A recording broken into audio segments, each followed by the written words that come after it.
You're listening to Bedtime Stories with Meika Jay, a space to slow down, breathe deep, and fall asleep to stories that speak to your soul. Tonight's story is about the truth behind the kind of love everybody wants to believe in. This is the perfect picture. So get comfortable, dim the lights, and let's begin. Close your eyes. Every friend group has that couple. You know, that couple. The ones you point to when you say, that's what I want. And for us, it was Tyrone and Kayla. They were the couple that showed up to the cookout late, matching without even trying. He'll grab her plate before she even asked.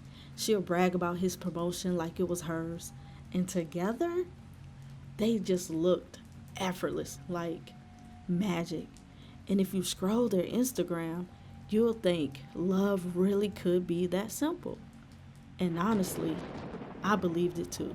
Or at least I wanted to. The first time I saw it, we were at Kayla's birthday dinner. Tyrone stood up, made a toast, smooth, charming. The whole table was clapping like he was on stage. He reached for her hand, and Kayla flinched. Not much, just a flicker, like her body moved before her brain could catch it. Her smile slid on a second late. I told myself I was imagining things. Everyone else was laughing, celebrating, clinking glasses, and I thought, don't ruin the moment. Couples are complicated. Maybe that's just them. But that thought didn't leave me.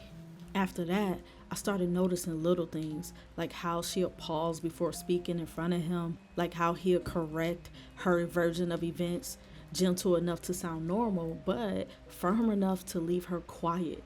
I'll catch myself thinking, that's strange. Then immediately scold myself, like, no, you're overthinking, they're fine, they're happy, just look at them.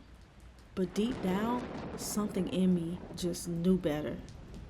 One night, we all went bowling. Kayla was in her lane, laughing, doing that little dance she did when she hit a strike. We all cheered. She spun around. She was glowing. But then her eyes met Tyrone's, and the light drained from her face like someone flipped a switch. And I told myself again, you're reading too much into it.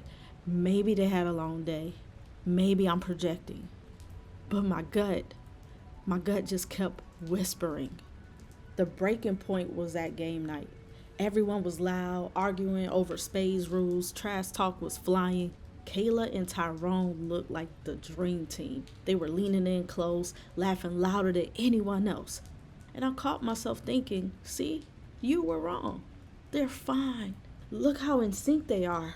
But then, Kayla looked at me, just for a second. And in that split second, her eyes told a different story. They were tired, hollow, like the act was heavy and she was running out of strength to carry it. Later, I went down the hall to grab my jacket, and that's when I heard them.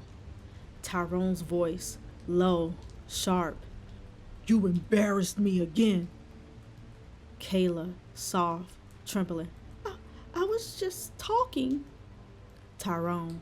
You never just talk. That's the problem. Without me, you wouldn't even matter.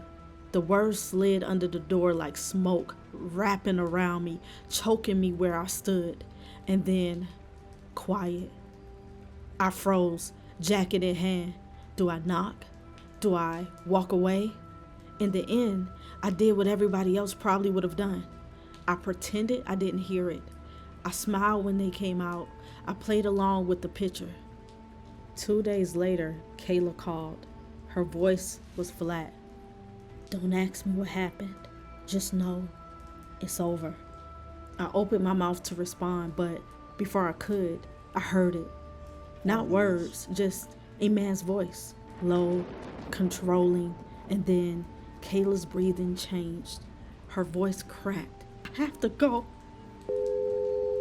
That was the last time I heard from her. No text, no post, no trace. Weeks later, we still had no posts from Kayla. We stopped seeing posts from him too. And people started asking me questions like, do you know what happened? Do you know who ended it? Did something happen to Kayla? But the truth is, I don't know if she ever really left him or if she just disappeared inside him. I didn't have answers, and maybe that's what haunts me the most. Because now I can't look at their old photos the same. The trips, the captions, the posts we all hyped up in the group chat every now and then. Every photo is still online. Her smile frozen, his arm around her. And sometimes when I look too long, I swear the pictures change. Her smile fades.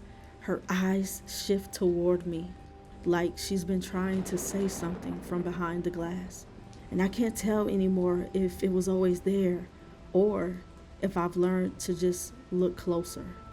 So when people say relationship goals, I just nod because what can I say? Should I say that the most dangerous prisons don't have locks or that the sharpest scars are invisible? Maybe that's the lesson tonight.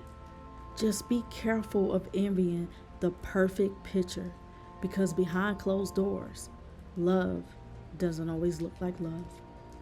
Thank you for listening to Bedtime Stories with Meika Jay. I hope you sleep well tonight, and I'll see you in the dark. Good night.